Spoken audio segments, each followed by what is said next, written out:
মুখ্যমন্ত্রী শুভেন্দু অধিকারী কিন্তু বলেছিলেন যে বিজেপি ক্ষমতায় এলে ধর্ষণকারীদের সকালে জমা এবং বিকেলে খরচ করা হবে। আর সেই কথা মতো সূর্যপুর কাণ্ডে 48 ঘন্টার মাথায় কিন্তু যে মূল অন্যতম অভিযুক্ত প্রভাস মণ্ডল তাকে কিন্তু এনকাউন্টার করে খরচ করা হলো।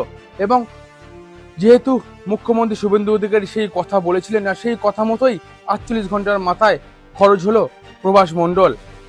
সূর্যপুরে এক নাবালিকা নিখোঁজ ছিল, তারপরে তার বাড়ি থেকে কিছুটা দূরে তার পুকুরে তার বস্তায় মোড়া দেহ উদ্ধার হয় এবং এই প্রভাস মণ্ডলী কিন্তু সেই দেহ দেখিয়ে দিয়েছিল। তারপর তাকে জিজ্ঞাসাবাদ করার পরে আরো অভিযুক্তের নাম সামনে আসে এবং তাদেরকে গ্রেপ্তার করা হয়। অর্থাৎ আজকে একজন, অর্থাৎ আগে তিনজন, টোটাল চারজনকে গ্রেপ্তার করা হয়।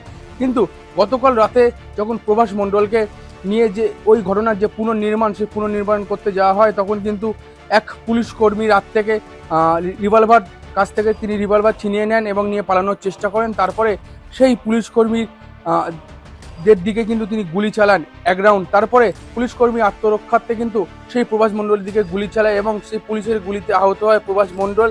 এবং তাকে তড়িঘড়ি উদ্ধার করে বারুইপুর মহকুমা হাসপাতালে নিয়ে গেলে বারুইপুর মহকুমা হাসপাতাল কিন্তু তাকে মৃত বলে ঘোষণা করে। অর্থাৎ শুভেন্দু অধিকারীর কথা মতন যে 48 ঘন্টার মধ্যে কিন্তু খরচ হয়ে গেল সূর্যপুর কাণ্ডের অন্যতম অভিযুক্ত প্রভাস মণ্ডল।